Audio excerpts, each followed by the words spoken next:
welcome. It is the Jake Nulph Show once again, as we are here each and every Monday night throughout the football season, whether you're joining us here at the Edinburgh Hotel or whatever social media platform you might be joining us with. Welcome.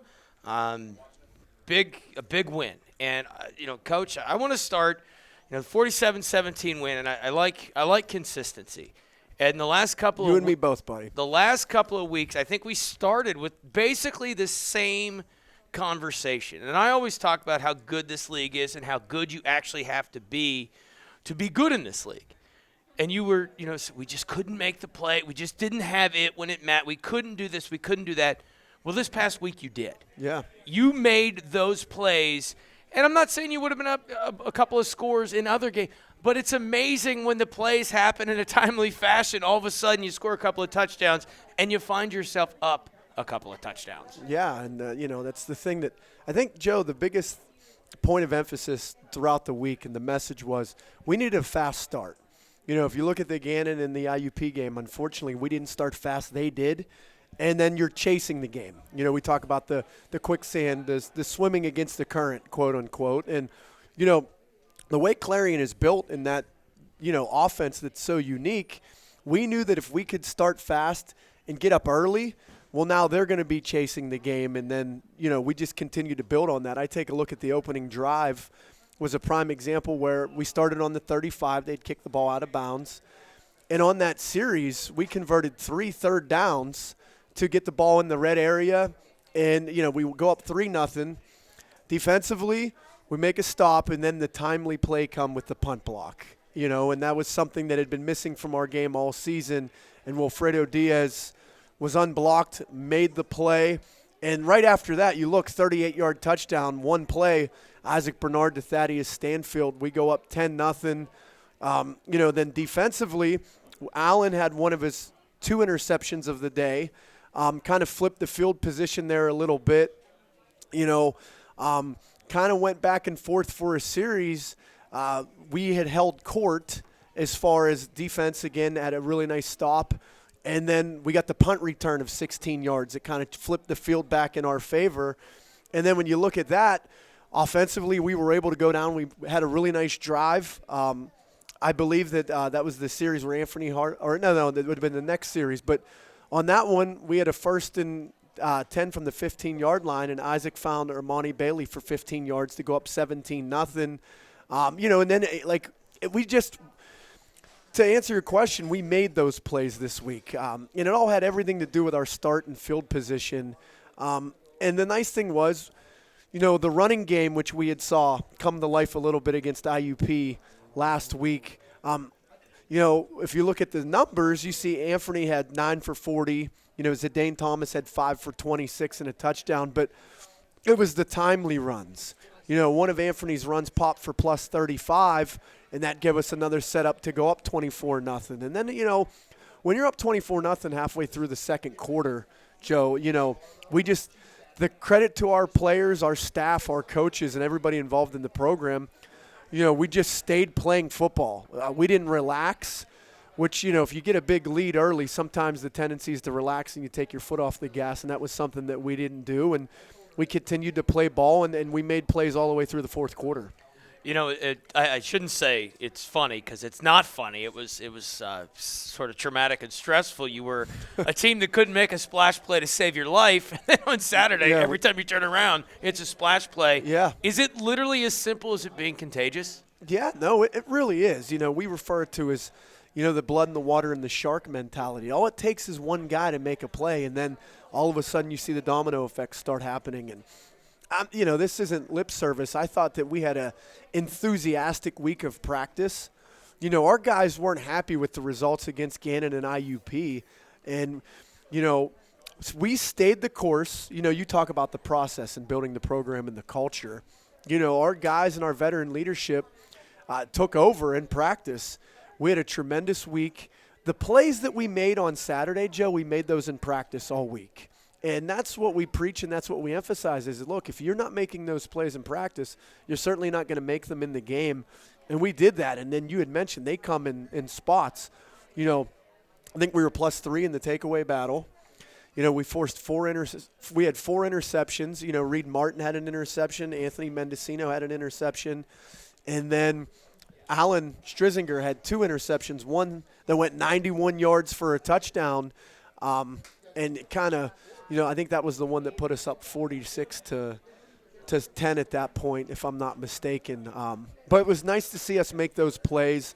The one series of plays, Joe, that kind of get lost in translation when you think about all of the splash plays that we made was Clarion had the ball cross midfield on a 3rd and 1, and we had a tremendous defensive stand on the next 2 plays where Ty Thornton and Craig McRae made the stop on 3rd and 1, and then they came back on 4th and 1 and tried to run their fly sweep on the perimeter.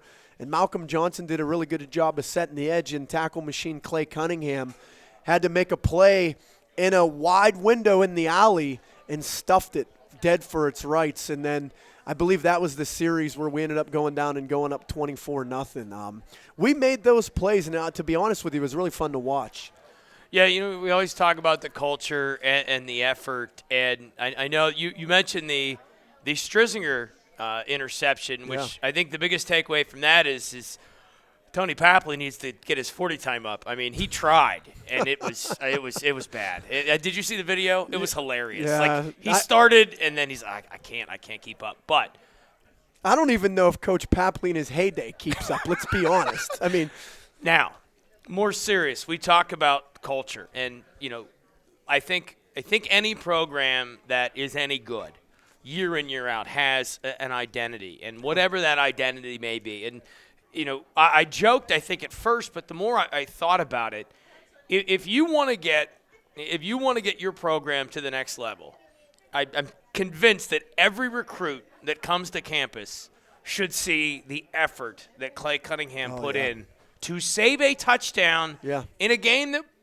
by and large, was probably already decided. Yeah.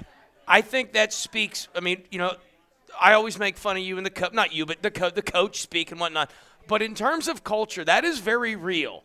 And I think that, to me, that was of all the things that happened on Saturday, that was the play that stood out the most. When you look and you talk about maybe turning the corner to not be a mid-pack but a front-of-the-pack Western team, I think that's the kind of identity you need to have. No, I mean, absolutely. And the play that you're talking about was, with the Clarion was down 31-7, I believe, at that point. And they had tried a gadget play where it was a backward pass, and then it was a double pass, then they threw it downfield. And we took the cheese, and our middle linebacker, Clay Cunningham, from the opposite side of the field, tracked down their receiver and tackled him inside the 20-yard line. He was moving as fast as I've ever seen a linebacker move at that point because he willed it to happen. And that's Clay in a nutshell. I mean, there's a reason that he's close to 100 tackles now at this point. He's an effort, want to, desire kid. And you had talked about the culture, and that's a credit to Coach Papley and the defensive staff. And the things that we're trying to do here as a program is that's just the effort, the enthusiasm. And Clay's that guy. And the biggest compliment I can give Clay on that play is that's how he does everything. When you take a look at his off the field demeanor, he goes extremely hard in the weight room. He only knows one speed, and that's 100 mile an hour. He practices that way. And then when those plays show up on Saturdays, it's always nice to go. And, it's funny. We talked about it in the postgame afterwards, and you had mentioned that Dr. Robbins should put that on loop in the Macomb Fieldhouse. It was just an exceptional individual play. And credit to the entire defense after that play. We held them to a field goal, and it wasn't, okay, well, they drove it any closer. No, it was 3 plays, field goal, and we got off in a 31-10 at that point. And then, offense got the ball back. And I can't remember if we scored on that series or not. I think we kicked a field goal. I think we traded field goal for field goal. Again, in another series where Isaac had a couple big third down conversions. And, Clay is – and we've had Clay on the show before. For those of you guys that don't know Clay Cunningham, not only is he a tremendous, tough, gritty football player, he's an exceptional student.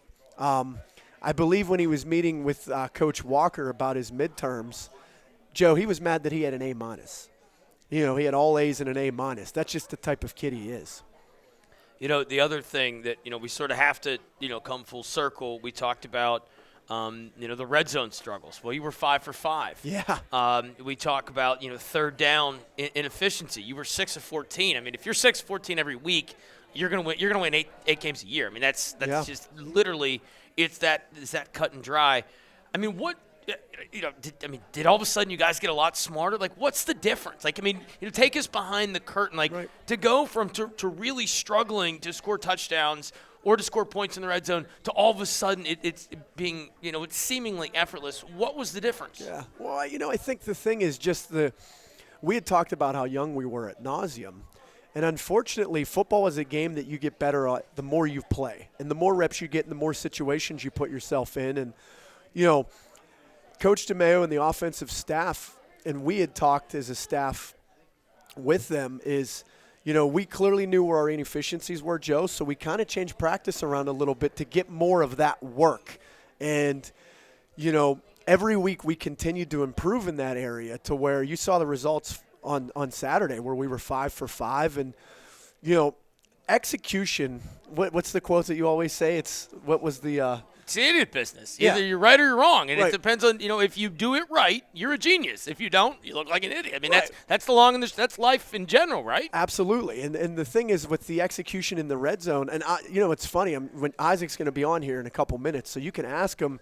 There's a couple plays I'm sure that he would want back. But in that first series, we had a double move tagged up where we had Brody List alone in the back of the end zone. And unfortunately, Isaac missed that throw. But I can tell you this, after the punt block, when we dialed the shot again, he didn't miss that one. He put it dead to rights for Thad. And that's a show of growth. And then, I think about not just the offense and Isaac, but there was a play on Saturday where we had forced an interception, and it set up Clarion's first score. And myself, Coach DeMeo, and Isaac had a conversation on the sideline, and we said, hey, look, understand the situation and the game, and punting's not a bad thing, especially when you have Reed Martin, who Saturday averaged 45 yards a punt. And I told Isaac today in the team meeting, I thought that one of the best plays that he made was in that third quarter when we kicked the field goal to go up 34-10. It was a third down. There wasn't anything open, and he was at dead in the rights where he could have taken a negative play and maybe knocked us out of field goal range, and he threw it to the closest receiver on the sideline, which allowed us the opportunity to convert for 3. And I told Isaac, that, in my opinion, was the best play in the game because he understood the situation, he took the coaching, he did the right thing, and he made a football play. Because as you know, sometimes on those third down situations, the defense practices too. There's nothing there. Don't force it. A punt and playing defense isn't a bad thing. And in that situation, we kicked the field goal. And, I also think about in the red zone in those areas, we made plays on Saturday. We made some combat catches, which we hadn't made in the previous weeks. And just off the top of my head, I think about Armani Bailey. I think he had 5 catches for 30 and 1 touchdown. But one of those catches was for a touchdown in that red area where we play action pass. He ran a tremendous route that created separation for Isaac, and then it was a run after the catch, And then Nico Mervos, I know, had a nice tough combat catch down in that red area to set up a 1st and goal where, it just was a culmination of everything working on that day. And guess what the point of emphasis is going to be this week, Joe? Red zone, third down on offense. Now, my wife always tells me to read the room, but, it's important to get momentum. Yeah. Equally as important to keep momentum. Yes. You mentioned Reed Martin. Does that sort of mindset, are there conversations with, whether it's, you're in a third and long, is there a conversation with Rich like, hey, the D's playing real well here. Let's not get real silly. Is it because you don't want – because you never know. Even at 31-10 or whatever it is, pick 6 the other way, it's now 31-17, and all of a sudden it's a very different game. No question. Yeah, and those are things that we just – you take what the game presents itself. We never want to force anything, and sometimes probably early in the season, I'm sure that the offense will talk to you about it, is we tried to make plays that weren't there, and that just comes with experience, especially at the quarterback position. So when you have a weapon like Reed Martin is, particularly in the punting game, and we can play field position, we always say a punt and letting us play defense isn't a bad thing, and that's certainly something that, as you look at our body of work, we've continued to get better at. And, again, that's just a credit to Rich, the staff, and the players on that side of the ball is not forcing the game and taking what the defense presents itself. What is it? Any possession that ends with a kick's a good one, right? I think that's that's what it is. Sure. But all right, we're gonna take a quick time out. The aforementioned Isaac Bernard will join us. This is the Jake Nulph Show. We're live at the Edinburgh Hotel. It is the Jake Nulph Show here at the Edinburgh Hotel. I want to thank Pat and everybody at the hotel for having us each and every week. A big victory. And a great stat line last week for Isaac Bernard, 20-31, 3 touchdowns, 235. And, I want to ask you, because we talk about this and your development, and now you're not a baby anymore. You're in double-digit starts, so obviously the expectations and things tend to move. But I wanted to ask your evaluation. When you watch, do you focus on the good? I mean, did you focus on the 20-3, or did you focus on the 11-1? Coach mentioned the list in the back of the end. You did miss Thad the second time, but I'm just curious because you're the guy. I mean, how do you everybody has to get better every week. When you watch the film, do you try to get better by the things that you saw that you did well, or do you watch to see the things that you made mistakes with? Well, I look at both when I watch film. It is important to look at the plays that you messed up on and see how you can fix them the next weeks. So, yeah, watching film, I always emphasize those plays that I did bad on and try to fix it going forward. Now, I feel like you're more of a – I know you got some basketball in your background. I sort of feel that you're more of a hooper out there than you are a quarterback. And the reason why I say that is that generally speaking, when the second incompletion or completion comes, the third comes, the fourth comes, do you feel that all of a sudden you're in rhythm? Because it looks like a switch has been flipped and all of a sudden the game comes a lot easier. Yeah. I always like coming out throwing a short check down or a slant at that or something like that to get me in rhythm. Game comes and plays a lot slower, so that's good. Now, life has become a little bit easier the last couple weeks. You've been able to run the ball a little bit, and it's not necessarily what the total yards is. Anthony had a chunk play. He got him for 38, and then Zidane got him for 18. What's changed in your mind? Because you have run the ball much more efficiently and effectively the last 2 weeks, and how much easier does that make your job? Secondly, it makes it a lot easier. I give all credit to the O-line. I feel like they've stepped it up a lot the past couple weeks, communication-wise and other stuff like that. Now, obviously, we talked about it, and it's been no great secret the last couple of weeks. You guys really struggled in the splash play department. But I asked this, to Coach Nulph about how contagious is it? Because when you're starting to make splash plays in all three facets of the game, life all of a sudden gets a little bit easier. Mendo blocks that PAT or punt, and then there's quick change, and you're pushing one downfield into the end zone. Is it sort of a rivalry kind of thing? Like they get it. Stressinger gets a pick six or whatever, and now you're in the huddle. It's like now it's our turn, right? Yeah. Yeah, we definitely want to make plays just like the defense. If defense gets us the ball, we want to go out there, take a shot, and try to do the same and get up on the scoreboard. And you really, the last two out of the last 3 weeks, slow start, chasing the game as Coach refers to it. I think that's a good way to look at it.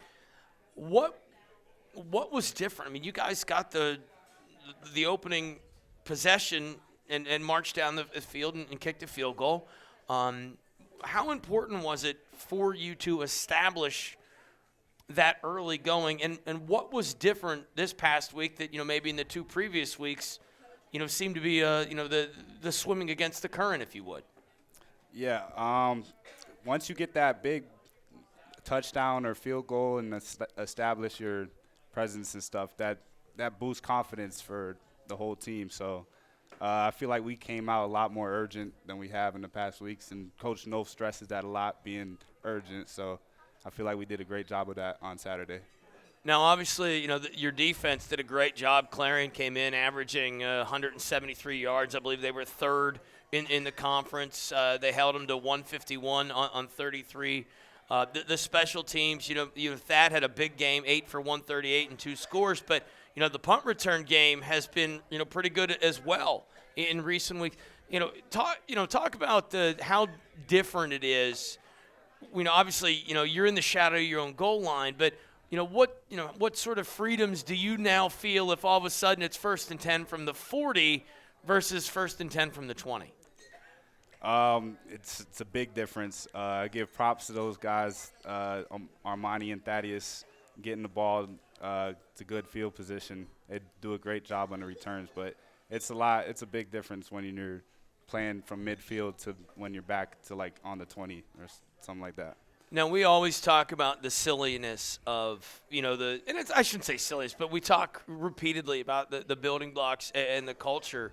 In terms of the eye test, you certainly check those boxes. But what can you take now? Because this is probably the best game that you've played, at least this year. And definitely it felt, with maybe that exception at the end of the first half, that you didn't force the game. You let it come to you, and you played the game as opposed to letting the game play you. But how can you make sure that that's always the case? Because I feel like that's the difference between the good ones and the great ones. You watch Tom Brady now, he's a shell of himself. It looks like work. But when, things are working for him, it looks effortless. And obviously no different with you or any other quarterback for that matter. But how do you make sure that is going to be the case moving forward?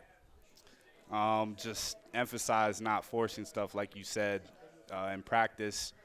It all starts in practice. If I have a good week in practice and not forcing interceptions, then that's what I do in the game. So that's a big emphasis that I've had since the past couple of weeks, since I haven't been doing so good. So it's good to come out last Saturday and not force a bunch of interceptions.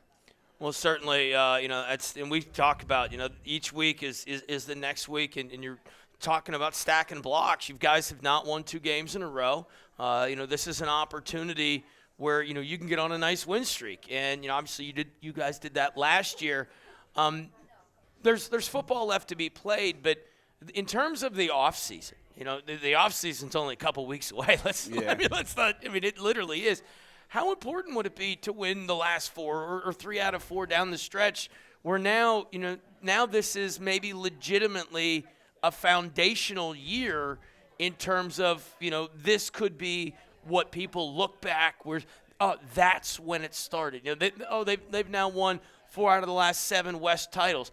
That was the year that it happened. These last couple of weeks into the offseason, that could be the point of reference. Yeah, that's very important to us and our team. Coach Nulph stresses, build your legacy. So that's it. Isaac Bernard joining us. Isaac, we've already done this on the radio, so I guess we'll do this now just for the optics of it. You're a Miami kid. What's the goal when football is no longer the primary focus? I always say I highly discourage you growing up. But it's frowned upon if you don't. But what's going to be the game plan when you're all said and done? Well, I'm majoring in business and finance, and I'm planning to go into real estate with my dad when I'm done with school. He's a big-time real estate investor down south, so that's what I plan to get into. All right, there he is, Isaac Bernard, 2031, 235, 3 touchdowns this past week, and a big 47-17 win over Clarion. Jake Nulph will rejoin the show. We turn the page to Seton Hill on the other side of the break. This is the Jake Nulph Show from the Edinburgh Hotel. Back with more right after this. Well, welcome back here to the Edinburgh Hotel. We turn the page. It's now Seton Hill week. The Griffins, I was told in one of the commercial breaks, this is a great time to find a griffin in the quarry area. I don't know what that means, but this is Seton Hill historically, Jake, has been a challenging question mark. They've had some really good teams, and maybe they didn't have a record that reflected it, and had some upsets as well along the way. And this is a team that is a veteran group that's going to pose some real problems. Yeah, I mean, look, everybody can take their record and don't even look at it, because when you put the tape on, that's not what they look like. This is a veteran group. Their defense is big. They are physical. They get after people. They play a bare front and a lot of man free behind it, and they have the guys to do that from a scheme standpoint. They've shut everybody's running game down for the most part. IUP could not run the ball on them Saturday. Their linebackers in Walks and McDuffie, they play sideline to sideline. They get downhill. They got 2 really big D tackles. Their corners are physical. They get hands on people. This is going to be an extremely tough opponent. So for those of you at home looking at the win-loss record, throw it out the window. And then on offense, their head football coach is a guy by the name of Daniel Day. He's a Seton Hill alum. He was part of the first group at Seton Hill, so the tradition, and he's an offensive line guy. So, again, anytime the head football coach is an offensive line guy, that's going to talk to you about the personality of their football team. They want to run the ball on offense, and not unlike IUP, when you start loading that box up, they have some very capable receivers that can go over your head. In particular, the guys on the outside with Bales and the Hawkins kid, they are big-time playmakers. I think when you look at them from a quarterback standpoint, they've played 3 of them, and that's probably where maybe on offense they've just struggled a little bit because they haven't found that true identity of the guy that they're going to settle in with. They play 2 running backs, and number 6 and number 17. They have played against us last year. They're big. They can get downhill. Not only can they run between the tackles, but they can stress you on the edge as well. The offensive line is senior across the board. This is a group that we saw last year. This is a really tough football team that's going to be coming into Sox Harrison Stadium on Saturday. Now, just for my curiosity, how do you – because they did play 3 quarterbacks last week. How do you – what's that time? Is that 3 times the workload for you? Do they do all the same thing? Maybe not even necessarily in this particular set of circumstances. I'm just curious, what's that mean for you and, the defensive side of the ball? How do you prepare for potentially 3 different quarterbacks, or how do you prepare at, maybe one of them being the guy? Because you got to prepare for the other 2, right? Right. No, that's the thing where I think that when you look at them from a quarterback standpoint, 2 of them are very similar, and one's kind of the wild card where – number 8 is more of a quarterback run, dual threat guy where they're going to run some QB power read, and, they're going to try to get him on the perimeter with some run pass option stuff where if you look at number 12 and number 16, they're from what I know of Seton Hill football, it's their prototypical pro style, big arm, throw it downfield, set up the play action run game. So, from us, from a defensive standpoint, we're going to have to prepare for a little bit of everything. But we know that this is a group that's going to hang their hat on running the football and stopping the run. And then when you look at their special teams, they play their player like we do. It's very similar. They play their starters on special teams, and they get after you. They use it as a weapon, and we're going to have to be extremely sound in all 3 phases, and field position is going to be very critical this week. You mentioned, the special teams. That's probably, obviously that's your forte. You guys work on it all the time, probably more than most programs. You've finally got a block. That's kind of been your MO. How do you make sure that you build off of what happened last week? Well, I think the thing is when that presents itself in the game, Joe, we just unfortunately we've been so close. We weren't capitalizing on that. It happened on Saturday, and let's hope that if the opportunity presents itself again this Saturday that we rise up to the challenge and we make those plays. And the thing is that their punt scheme is a little bit different. It's something that you don't see every Saturday. And, they're going to stress you in ways that not only do they have the potential to rugby and get you out on the perimeter, but I think their kicker does a really good job of placing the ball into tight areas, which from a return standpoint, we're going to have to be very detailed. You had mentioned, our ability to attack and try to block kicks, but also the counter to that is we've got to have the ability to return kicks. And, Amani Bailey had the 16-yard return, which kind of got us rolling. If you flash back all the way to week 1, Armani had the 53-yard return that set up the game-winning touchdown. So we're going to have to be on our details this week because this is an outfit that's going to throw a lot at you. Now, obviously, all the kids are at home waiting for everyone's favorite game. That would be the 2 reasons you win, 2 reasons you lose. We should have theme music or something for this little game. But we got to get Craig to do that. We do. We should, we could have. Never mind. Anyway, all right. So 2 reasons you win, 2 reasons you lose. Obviously, the game is silly, but the game is right. And you look back. We could play the tape back. What you said last week. Going to be very similar, Joe. Versus to what happened and the result being the same, or I should say, and the result being different because you actually did or were able to accomplish what you said to win. But let's have it. 2 reasons you win, 2 reasons you lose. I think that the ability to make those splash plays on offense this week, because this is a very stout defense, we're going to have the ability to hit some big plays, not just in the run game, in the pass game as well.